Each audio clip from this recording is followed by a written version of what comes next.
Fools. Welcome back to another Formula Fools podcast. I'm David, your guide through the twists and turns, and with me is Skin, the McLaren fan who has less McLaren merch than me, a Williams fan. Yep.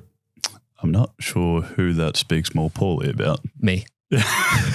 Speaking of which, what a great jacket, Skin. Thanks for asking. It is a lovely jacket. It's a beautiful jacket. I'll spin around just so you can see. Nice. How good is that? It's great. Yeah. It's just you're a Williams fan. Yeah, but good merch though. Okay. I just love F1. Sure, yeah. Yeah. Carry on. From pit lane antics to racing riddles, we're here to make you laugh and question your sanity. Sit back, buckle up. It's time for Formula Fools. And I know you've missed this, Skin.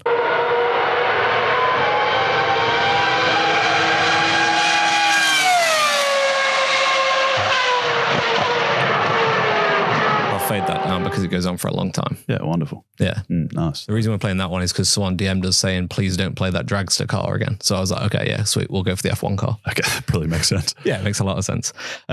Just to speak about the elephant in the room, we have not posted in a long time. And then all of a sudden you've had 2 podcasts in like 2 days. So I'm sorry about that. I'm blaming Skin. You went on your honeymoon.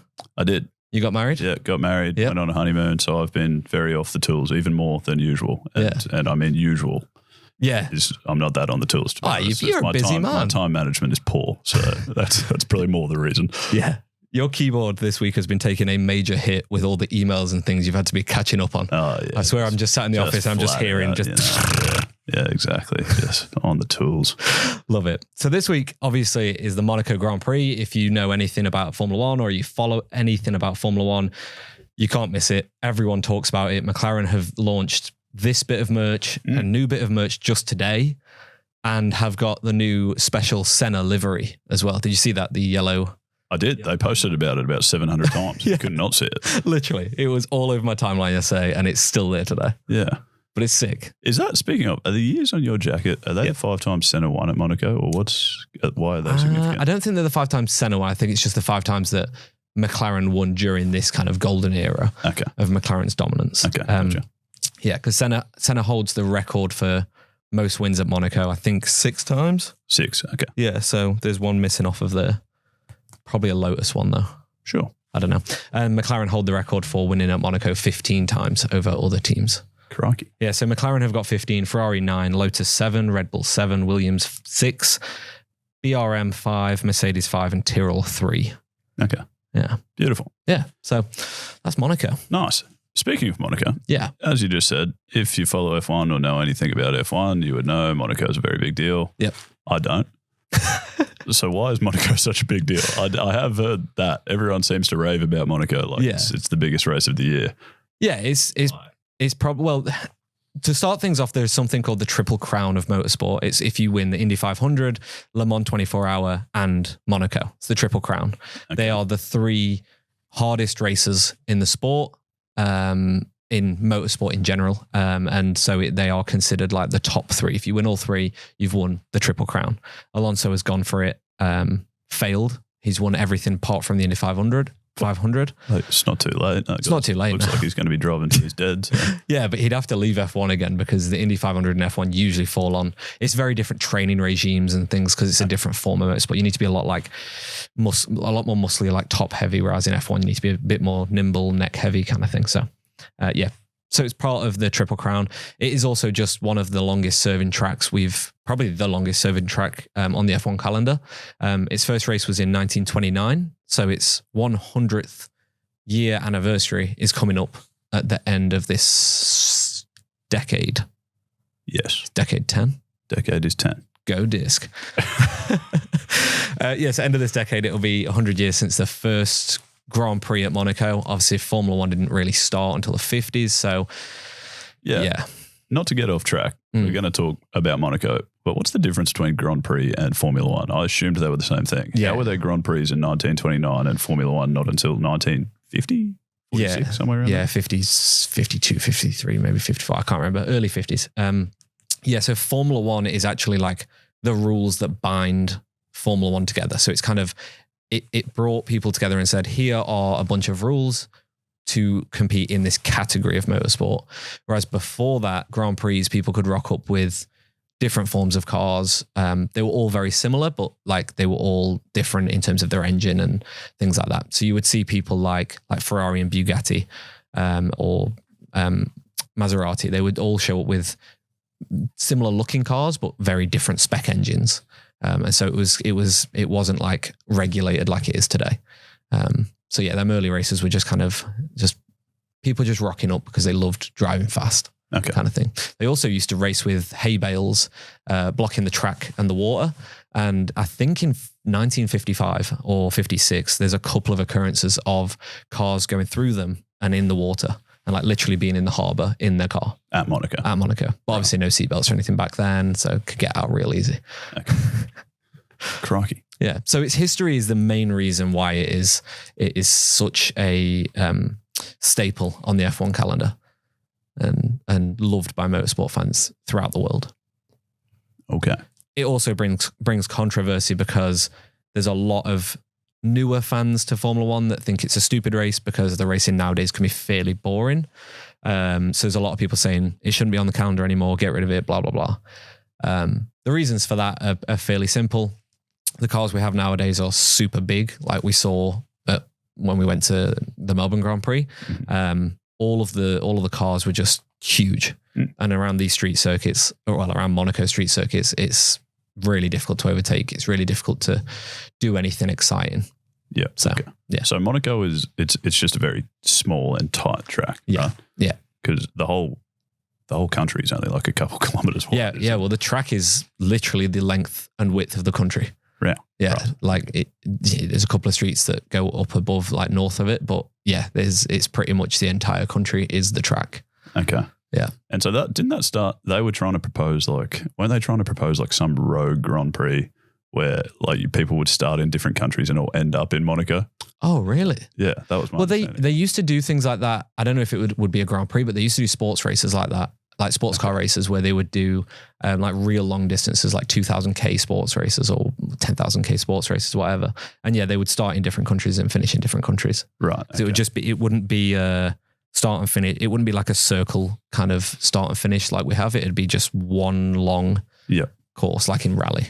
They do a lot of that. Okay. Yeah, that was my understanding was that was their sort of original proposal. And then for it to be called a Grand Prix, it had to be confined within the country. Yeah. Okay. And the country is tiny. Yeah, right. So they've just ended up with this teeny tiny track. Okay, I didn't know that. That was, You're teaching me some stuff, Skin. Yeah. I'm the fool. Exactly. Okay. So it's a very small track. Yep. It's very hard to overtake. It's always been hard to overtake, hasn't it? But I guess more so now that the cars are bigger. Yeah, it's always been hard to overtake because if you're good at defending, then you can be in charge of your own destiny kind of thing. We'll speak about Senna versus Mansell in 92. But yeah, there's been some amazing defensive driving around Monaco, even when the cars were a lot smaller back in the day. And if you know how to defend and if you can kind of almost predict what your opponent is going to do to try and overtake you, then you can have some amazing drives. But nowadays it's a lot more simple to win at Monaco. If you start on pole position, you're probably going to win the race. Like I think it's something like 70% or more people that like if you start on pole, you win the race. Okay. Yeah. As someone who's new to Formula One, that does sound boring. Yeah, it is very boring. Okay. It's probably the race every year where for the actual race, I will sit on my phone a bit more than other races. Sometimes it can be really interesting with strategy or if the race leader has got a problem or, rain. Like it rains quite a lot in Monaco. We could have instances like that where it makes it interesting. Like something else is going to make the race interesting. But would there not be more crashes if it's such a tight course, or is that?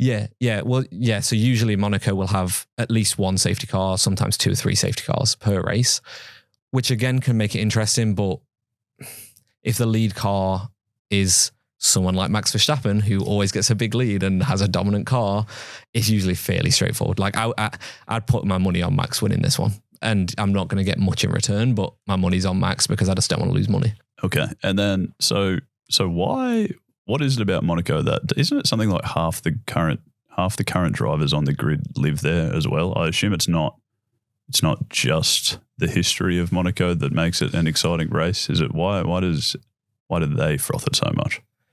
They froth it because of the history. because it is that, like, growing up in motorsport. I don't know what it's going to be like for our children to grow up watching motorsport, because new fans that come into it don't like it. So I'm assuming our children probably won't like it. But when I was a kid, like, watching Schumacher race around it in smaller cars where you could overtake, and there was always drama, and there was probably less reliability within the cars as well. So, like, there would be more breakdowns or there'd be more crashes or whatever. It was always exciting for me as a kid watching Monaco. And it was always the race where, like, people that were kind of casual fans of Formula One, that were like family friends, they would come over to watch the Monaco Grand Prix. It was the only one of the year they would actually come over to watch.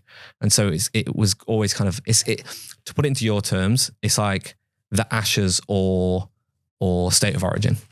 Okay. It's that kind of like one-off occurrence every year that is just, everyone froths it because of its history and because of what it used to be. I think if you've gotten into it in the last 5 to 10 years, then probably less so.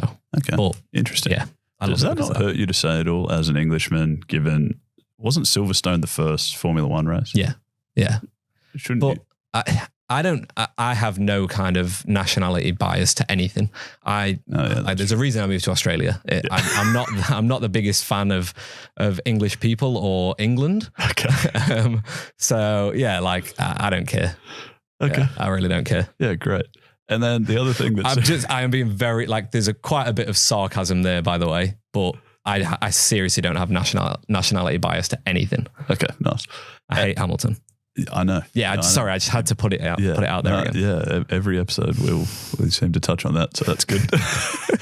The other thing about Monaco, I suppose, that seems very exciting is, like the harbour, and you've got all these stupidly expensive yachts sitting there that people just seem to have a great day sitting on, and there's lots of celebrities and all that sort of jazz.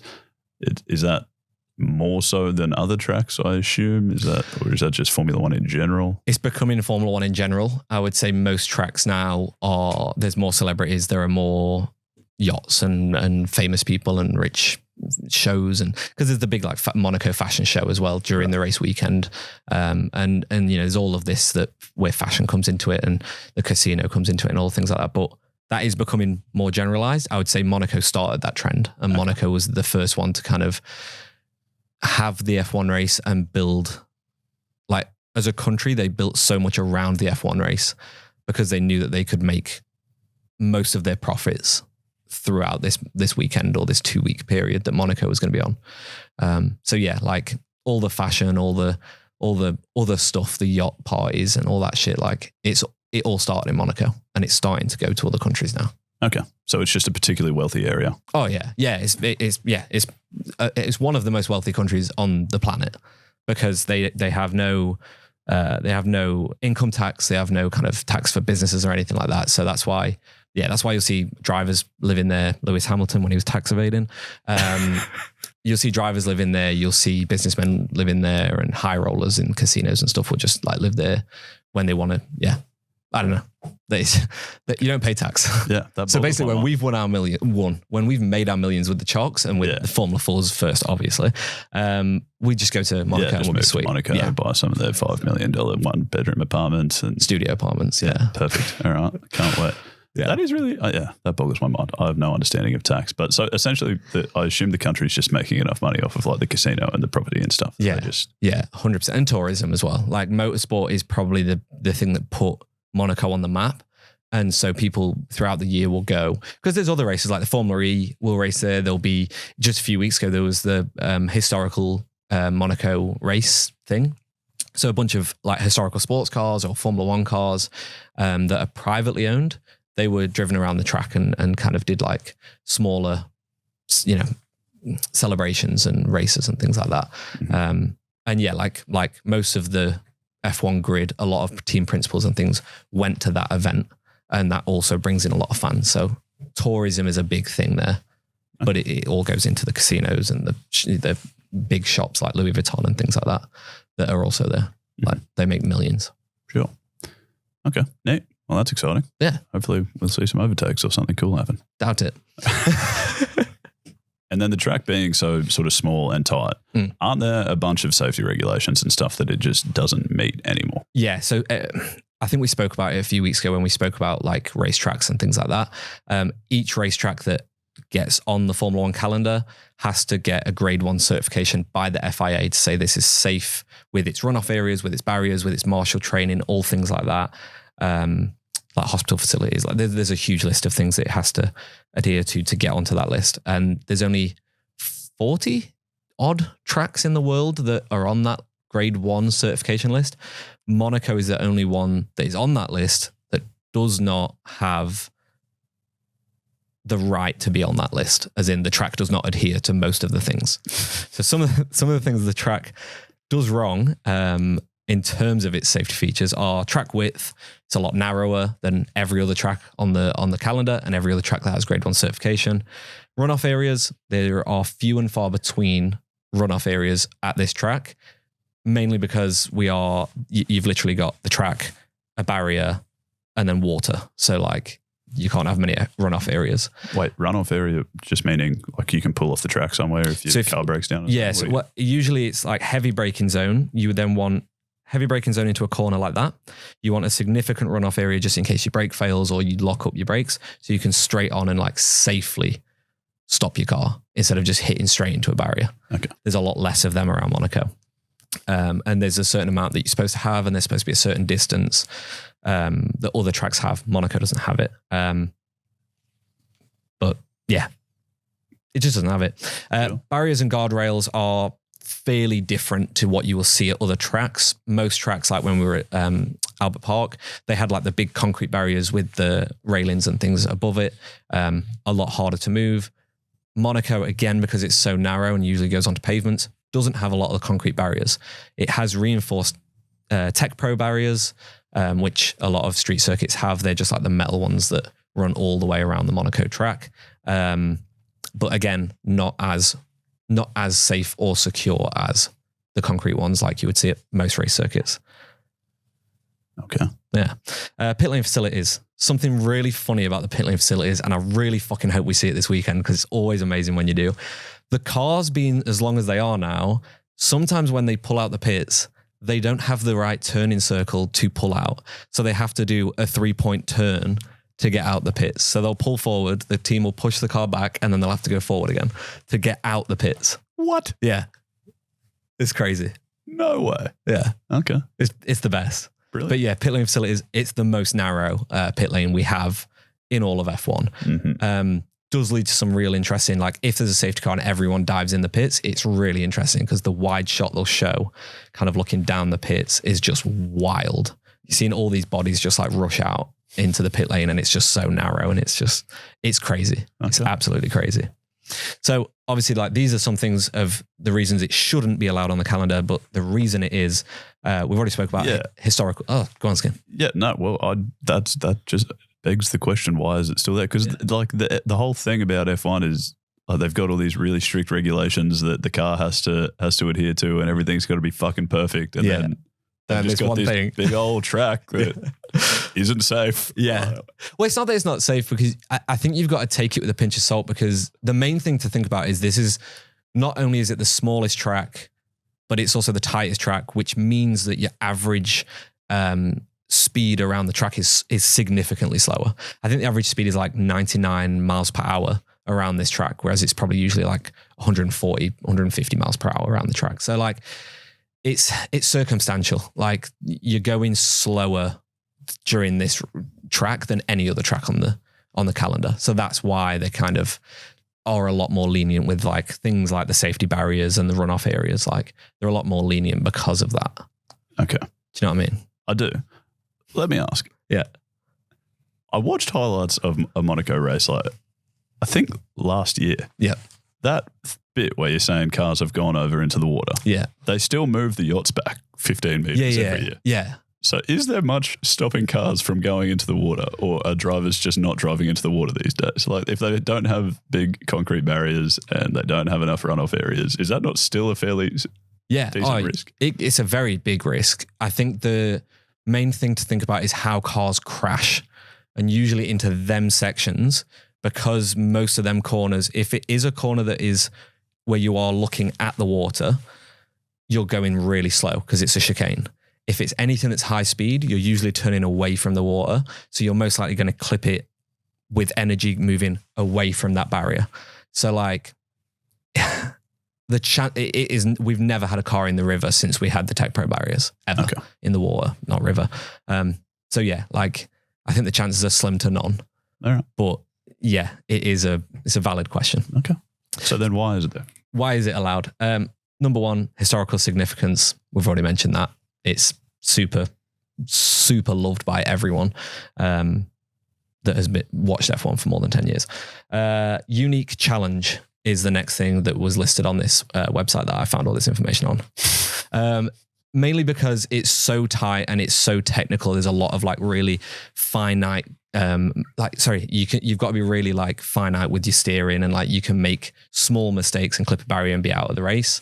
So it is a very mentally challenging race for all the drivers. We've seen people like Senna, like Schumacher, like Hamilton, Sebastian Vettel, like we've seen legends of the sport make the smallest and most stupid mistakes here, and it's cost them a race win or it's cost them a qualifying session or whatever.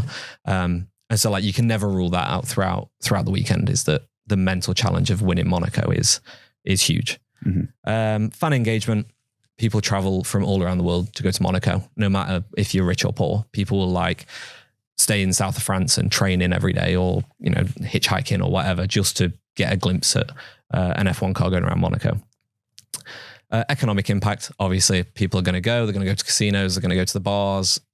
The country is going to make a significant amount of money from it. We've already spoke about Tech Pro barriers and things that they do there to kind of warrant it being on the grid, because it's reinforced Tech Pro barriers. But also the marshals that are at Monaco are the best marshals in the world. They usually will travel around the world to other races, but they also have way more intensive training than any other marshals in the world. So like if there is a crash this weekend, the car will be off the track faster than any other track on the grid, and the barriers will be repaired fully faster than any other track on the grid. That's a guarantee, because they're just the best. You'll also see if you look at the wide shots, there'll be cranes everywhere. So if a car crashes, they'll just get a big fucking crane to lift the car up and just chuck it out of the way. Not literally. Okay. And then, yeah, they also do some temporary modifications to the track, like Tech Pro barriers and like welding manhole covers down and things like that, so that there's no issues there. They'll also do some like smoothing on the road, or, you know, whatever, like very small bits. But it's all of these things go into making the track as safe as possible for the drivers. And they're the benchmark in terms of their safety standards, even though they don't meet the requirements and regulations that the FIA put out there. Okay, interesting. I've also listed a few stats here for you, just to kind of show you how different the Monaco Grand Prix can be to other tracks. So average race speed, 99 miles per hour, I already mentioned. That's 160 kilometers an hour on average around the track. Can't really tell you what that is in regards to other tracks, but when you look at Suzuka, that has 130R, where you're probably going around it at like over 160 kilometers on one corner. Monaco has the slowest corner, where you will do, I can't remember what it is in kilometers, but you'll do 30 miles an hour around the hairpin at Monaco. So like the hairpin. The hair, yeah. Do you know what hairpin is? Yeah, I know what a hairpin is. I know the corner. Yeah. What's the corner? It's a hairpin. Oh, right. It's a very tight corner. I thought it had a name. I saw videos. I saw a crash on that corner. Yeah, in a video. There's been a lot of crashes. Like just a backup of cars behind. Oh, is that with the orange and black? Yeah, that's Jensen. Yeah, good crash that. Gear shifts around this track. It's usually around 3,600 to 3,800 gear shifts throughout the total race, which is 78 laps, which is roughly 50 to 60 gear shifts per lap, as well as the drivers having to make steering wheel changes and things like that, and basically having no long straights to do so. So like, because there's a lot of corners consecutively, you've got a lot less time to make changes and gear shit and all that stuff. Okay. So they're actually flat out. Yeah. The drivers are working. This all plays into the mental. It's a little bit more stressful than me on my keyboard. Yeah. Is that what? Yeah, 100%. Okay. See, that was a throwback to earlier in the app. Yeah. To put that into perspective, Singapore and Azerbaijan have around the same gear shifts, if not more gear shifts per lap, but both of them tracks have longer straights. So like you've got then time to make adjustments on your steering wheel and do everything else on the longer straights. Okay. Azerbaijan, for example, like the main straight in Azerbaijan is unreal. The drivers could fucking take the hands off, put them behind their heads if they wanted. It's so long. What? No, they don't. What? Azerbaijan. Where is that? In like near Turkey, I guess. Like nice. Eastern Asia, Eastern Europe, on the border of Asia, I think. I don't really know, to be honest with you. Yep. All right, cool. I'm going to say near Turkey.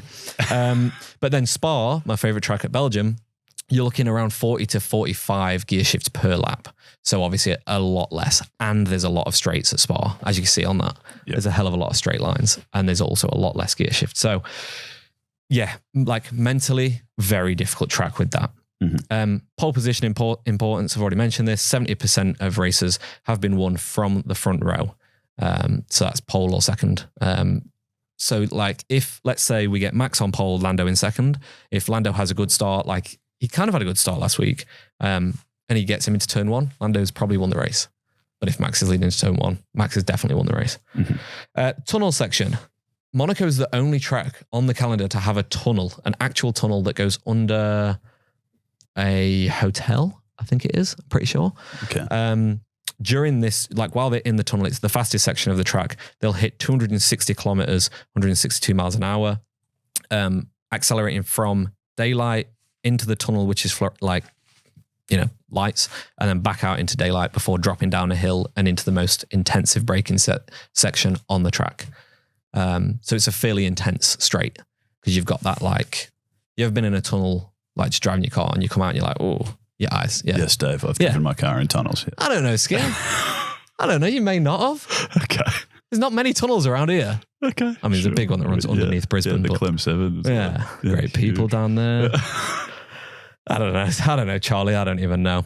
I've also done some best moments of the Monaco Grand Prix for you.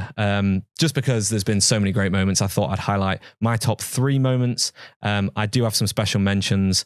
We'll kick things off with Jenson borrowing Fernando Alonso's McLaren. This was back in 2017, and he had this to say. Take care of my car. Okay, I'm going to pee in your seat. No, please. Have fun. What the heck? Why is this happening? What? Why is he going to pee in his seat? No, well, why is he borrowing his car, firstly, I guess? Oh, so this was when Fernando was going for the Triple Crown. So Fernando was in America racing in IndyCar on this weekend. Jenson had retired 6 months prior. So McLaren he was still under contract or something to do some bits with McLaren. And so they kind of said, hey, do you want to come back and race Monaco in place of Fernando? So Fernando was in America talking to Jenson in the car. Yeah, neat. Yeah. Special mention number 2 is Stroll hitting the wall in 2021. What has happened? We need to know who's going to come out in front as we see Lance Stroll hitting the barrier and going over the curb. Yeah, Stroll sucks. I just wanted to put that in there because I just needed to remind you that Stroll sucks. Okay, great. Thanks. And then my third special mention is Kimi Raikkonen breaking down and doing something only Kimi Raikkonen can get away with. Kimi Raikkonen is pulling off the racetrack. The engine is overheated. He's not even gone back to the paddock. He's got his shirt off. He's on his boat. He's with some of his best mates from Finland who've consumed their own weight in champagne and beer. He's such a legend. Nice. Yeah, he crashed out. His engine blew up or something. So then he walks back to his own boat and just jumps on and just gets pissed in the afternoon. Radio, as you do. As you do. So then top 3 moments. In number 3, Jenson winning in the Brawn in 2009. Anyone that watched this season knows that this is like one of the most iconic moments ever. Jenson Button wins in Monaco. Monaco, baby! Yeah!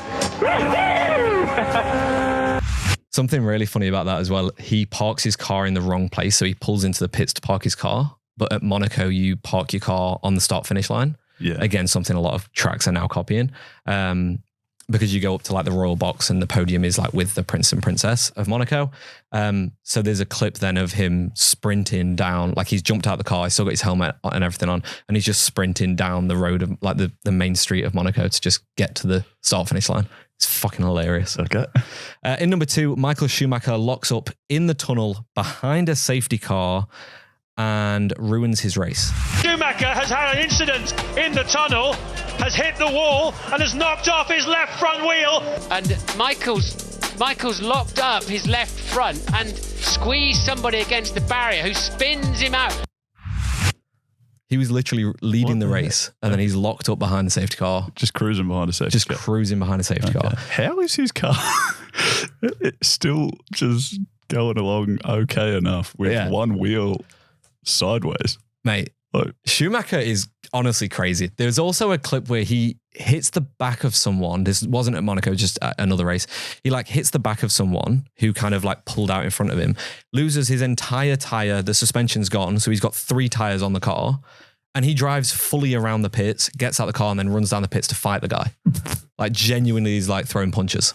Crikey. Yeah. Okay. Loose unit. I see. And then my number one moment, it had to be a Senna moment, obviously. 1992, Senna versus Mansell. Throw you back to the Senna rep we did. This was the dominant Williams that had the crazy active suspension. So it was an amazing drive from Senna. This is going to be probably the closest finish we've ever had at Monaco. And Ayrton Senna wins at Monaco. Of course, we were never as fast as both Williams. I use all the experience I have learned here over all those years that I managed to finish the races. I mean, I must compliment Ayrton because he pretty well second-guessed every move I tried to do, and I think he drove fantastic, and that's why he won the race. So yeah. Come on. Obviously, I had to play that because Williams are just number one, and also Ayrton's my favorite driver. So yeah. But yeah, phenomenal drive. And they were genuinely like that, like nose to tail for half the race. Okay. Did he qualify ahead? Do you know? I'm not 100%. I can't remember. Nice. All right. Well, there's some good moments. Yeah. Hopefully we see more. This weekend? Yes. Oh, that's what dreaming, Skin. All right then, Skin. You have been away in the Maldives for the past 7 years, it feels like. Okay. Yeah. I was there for maybe a week. 10 days. Yeah. Okay. Yeah, it was 10 days. That's more than a week. Something like 10 days. Yeah. And so because of that, you missed out on, you missed out on Miami, but like we said, you were on the tools when you got back. The Chocks doesn't run itself. Obviously, we're a very successful business over here. We're not just a comedy podcast. So you also kind of missed out on the Imola Grand Prix as well. Yeah, well, more importantly, it was late at night and I was asleep. That's what I'm saying. You were hard on the tools, yeah. I mean, I did sit in the front. I sat at the front of the studio and I watched it on Monday. On Monday morning, and you still didn't come through and watch it because you were on the tools. Yeah, I mean, like I said, busy man, just flat out, you know. Yeah.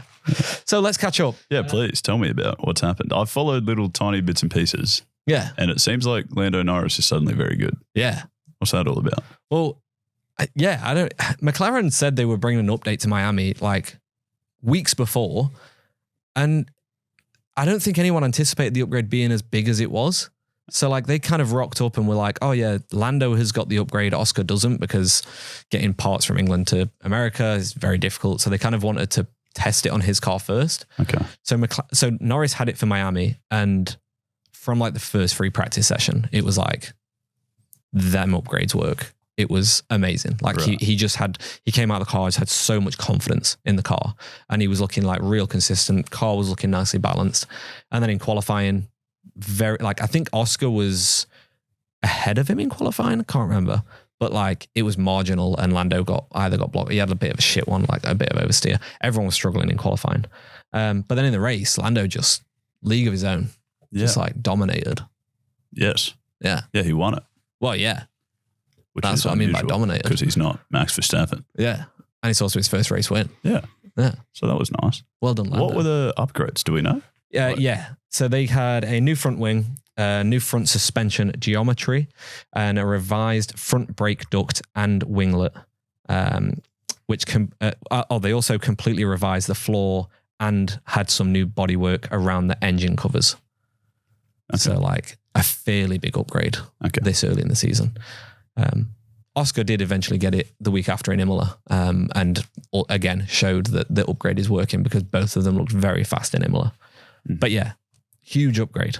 Yeah, nice. Okay. And then, huge news that he won, and very exciting that Max didn't. That's always good to see. Yeah. What was that? Just because Lando and the upgraded McLaren were so great, or was there, didn't did Max also like randomly drove into a pole and things like that? Did that play a fairly significant part? Yeah. In the race result as well, or? There was a really awkward moment for like an hour after the race where every media outlet was trying to find a story of why Max didn't win by asking Max, like, oh, did the safety car help Lando win, or did hitting that pole help Lando win? I don't know if you saw the interview, but Max Verstappen replies with, if my mum had balls, she'd be my dad. Yeah, I saw that. Basically just saying like, your question is stupid. What has happened has happened. Yeah. So yeah, I don't think it massively changed the result, him hitting the bollard, nor the safety car, because Lando in that second stint was he finished like 8 seconds ahead of him. So like, he was very quick. Okay. But definitely the bollard, like Red Bull have said, the bollard had minor damage to the Red Bull. So, whether it was enough for him to lose the race or not, who knows? I think he dominated. His pace in that second stint was unreal. So I don't think we take anything away from him. Yeah, cool. Yeah, I like it. Well, certainly as a McLaren fan, I like it a lot. Yeah, it's good. Yeah, and then at Imola. Yeah, am I saying that right? Yeah, nice. At Imola, in like the last however many laps, like 20 odd laps, obviously Max ended up winning that race. Yeah. That's fine. But in the last 20 odd laps, Lando like chased down a lot of time off him. Yeah. It started at like a 5 second gap or something. I think it was more than that. I think it was like 8 or something. It was crazy big. And ended up losing by like 0.7 of a second or something. Yeah. Is that what the heck was going on there? Is that was Max on older tires, or is that actually something very exciting that it's very exciting? Could mean the rest of the season. Yeah, is interesting. Yeah, it's very exciting. No, he wasn't. They pitted around the same time, so very similar tires. If anything, Lando probably had 1 lap older tires. There was a real awkward bit, like 10 or 15 laps towards the end, where the Ferrari had caught right back on the back of Lando, and Lando was struggling. Like he was on the radio saying like, they're faster than us. And then all of a sudden Lando's tires just got better, and he managed them really well through the blistering phase and things like that. And then he just powered through, and they just got better when the Ferrari and the Red Bull, their tires just got worse. They never got better. So like whatever these upgrades are to the McLaren, probably with that front suspension geometry, they are able to manage tires better than the Red Bull at the moment, is what we've seen over both races, which is huge. Yeah, cool. Yeah. It's like they probably need to figure out how to go faster on higher fueling, because if they had a slightly faster first stint, he would have won it again. That's where they messed up on when they were on higher fuel on the medium tires. The moment he put the hards on, he had lower fuel, dominating.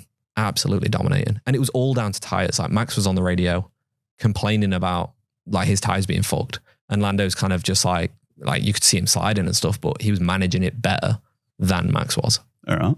So that's a decent summary of Red Bull and McLaren, I suppose. What have all the other teams been up to? Ferrari was blue. What was that all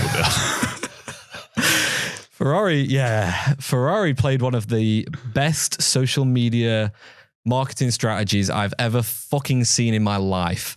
They hyped us up for probably 2 weeks that they were going to have a blue car. HP were coming on as a sponsor. If they want to sponsor the pod, then they can. We are looking for sponsors to come on board. And they kind of said like, oh, we're going to have this like blue overalls, blue shirts, blue hats, like all this shit. And everyone's like, we're having a blue car. We're going to have a blue car, even if it's just like 50% blue. That'd be amazing. And they launched it and had a shitty little blue stripe down the side with fucking 17 HP logos on it. And it was like, that hums. Oh. I mean, HP, great people, but like the livery hummed. Okay. Yeah. But the whole like blue thing came from like olden days of Ferrari. The mechanics used to have these like pale light blue overalls. Don't really know why. Maybe it was just like an Italian thing. And so you would see like old mechanics. I'll chuck a photo on the screen for people watching the podcast. You see the mechanics at the track just like chilling in them. And so it was kind of a little nod back to that. And also I think like bringing HP on board, they're blue, and Miami, all the marketing around Miami was blue. So I kind of think the puzzle pieces kind of fit together. Okay. Yeah. Cool. Didn't help them go fast though. Speaking of people not going fast, Williams. We had a fucking dominant 2 races. And by dominant, I mean we had 2 DNFs. Logan DNF'd in Miami and Alex DNF'd in Imola. Alex finished P18 in Miami because Kevin Magnussen had about 75 seconds of penalties. We'll get onto that. And wait, so Wait, say again. So Sargent DNF'd in Miami and Albon finished 18th. But not dead last. May as well have been dead last. Okay. K-Mag finished dead last because of all his penalties. Okay. And then Imola, Albon DNF'd and Sargent was dead last, wasn't he? 17th. Which was third to last. Oh, okay. Yeah. Right. So, I mean, they are just getting up there. We are moving up the grid. There was a point where he was running in like 13th. Who was I watching it with? Mikas. Mikas was sat out front watching it, like having his dinner. And he's like, he's in 13th. Do you reckon he'll stay there? And literally the next corner, he was overtaken by 2 people. I was like, nope. It hurt. Okay. So Williams still suck. Yeah, Williams suck. Mercedes also suck. You reckon? These past 2 races, well, no. Okay, they don't suck, but they are just racing no one. They're racing genuine and thin air. Okay. Like Miami, it was kind of like they just didn't do a lot. And then, I mean, Lewis did quite a lot in the sprint race in Miami. He literally used 2 Aston Martins to slow his car down. Did you see that? I did. He like braked into it and then just fucking hit the 2 cars, didn't get a penalty. I'm still blown up about it. Okay. Anyone that has just listened to episode 11, that we recorded that 2 weeks ago and I blow up about it in that. 2 weeks later, I'm still fucking angry about it. I'm still angry. But yeah, apart from that, like they genuinely just didn't trouble anyone and they had no trouble from behind them. And then in Imola, it was that amplified. Like they barely saw them on screen. They were never racing anyone. And then, like no one challenged them. Yeah, okay. Because I was just looking at the results while I was away. I wasn't, didn't get to watch the races, and I thought, bloody, like that's the highest Hamilton's finished all season, isn't it? So I was getting excited. Yeah. I was like, "Bet he's coming back here. He's up, all the way up to 6th." Yeah, but I take it they're just like not competing with McLaren and Red Bull. Not even close. Far too good for Williams. If you think Williams is scraping the top 10, then that's a dream for me.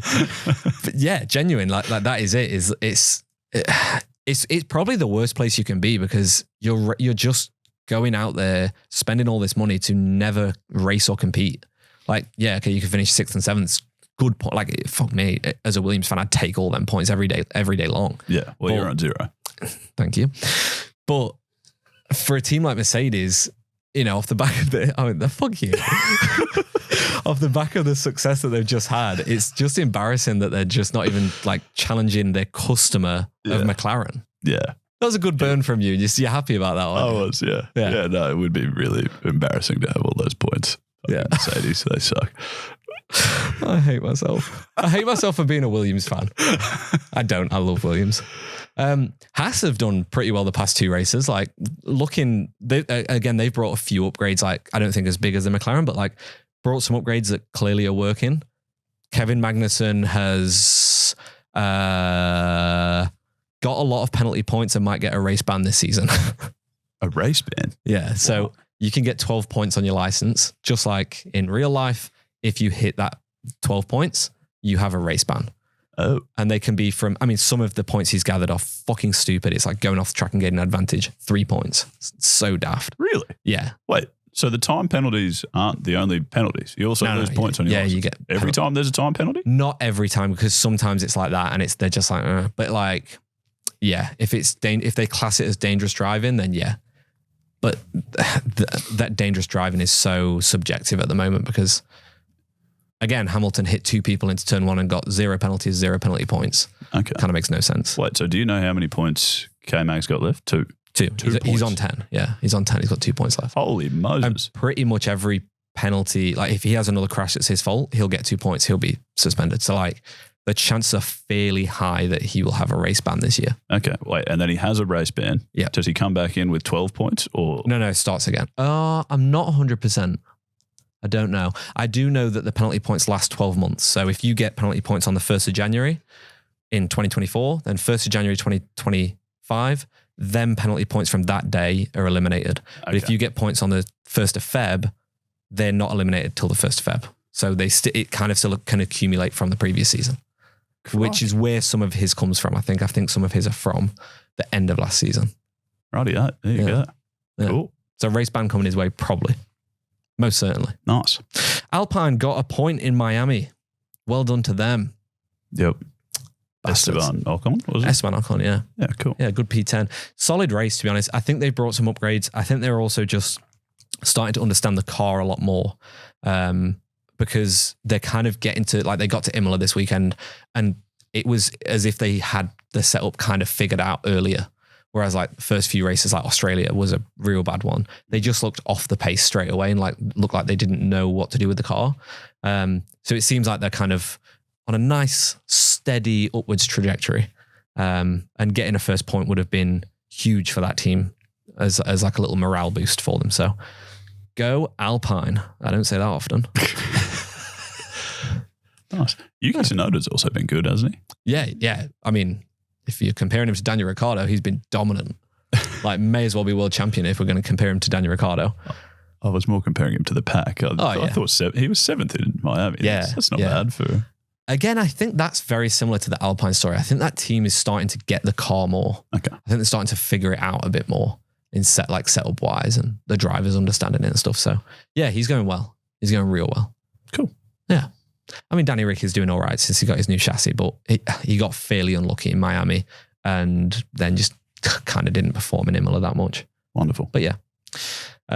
Who else should we talk about here? Checo. Let's talk about Checo for a minute. Miami into turn 1. I know you looked at the highlights earlier, locked his brakes up, almost took out Max. Oh yeah. That would have been horrific. I mean, it would have been great for us, but horrific for him because he kind of wants to still race in Red Bull next year and doing things like that. And then also just not performing in Imola is just like, it's not helping him. Yeah, okay. Where did he end up in Imola? I think he was 6th, but like, he may as well have been in the Mercedes. Like, he just wasn't challenging. Went off the track, like locked his brakes up, went into a gravel zone at one point and like, just looked like he wasn't in a Red Bull. And like when you see Max, okay, yeah, Max wasn't as dominant that weekend, but when you see Max still on the podium, it's a little bit embarrassing for him to be that far away from his teammate. Okay. Yeah. Yeah, that thing at turn 1 was pretty loose. Yeah. It just nearly swiped out like half the grid. Yeah, literally. I don't know how, if you watch that on like 0.25 speed, he must have been like genuine millimeters from hitting the back of Max. Yeah. It was unreal. Well, that is a wrap on another lap at the Formula Fools podcast. We hope you enjoyed the ride as much as we did. I forgot this fucking script. Now it's your turn to join the Fools family by connecting with us on social media. All of our channels are at Formula_Fools. Unless you're on Facebook, we are Formula Fools _. And you can also leave us a rating and review wherever you're listening as well. That would be very helpful. I think the review is mainly on Apple. We'll try and read them out. Yeah. Every now and then. I think we've read one. Yeah. We'll get better at that. Yeah. I'm sure. Yeah. Thanks. Oh, also, if you want to send an audio message, please do. We've had a few audio messages through. We're going to do a little question the Fools next week because I think we've had 2 or 3 sent through to us. It's basically like if you've got a question about Formula 1 that you want answering or you want to get our opinion on something, send it us through Instagram, through Facebook, or email me, david@wegotthechocolates.com.au, and we'll play it on the pod and we'll talk about it. Cool. Yeah. Right. I'll see you later. Wait, no, I've got a line. Thank you for joining us at Formula Fools, where every turn is a chance for a good laugh. I'll see you later.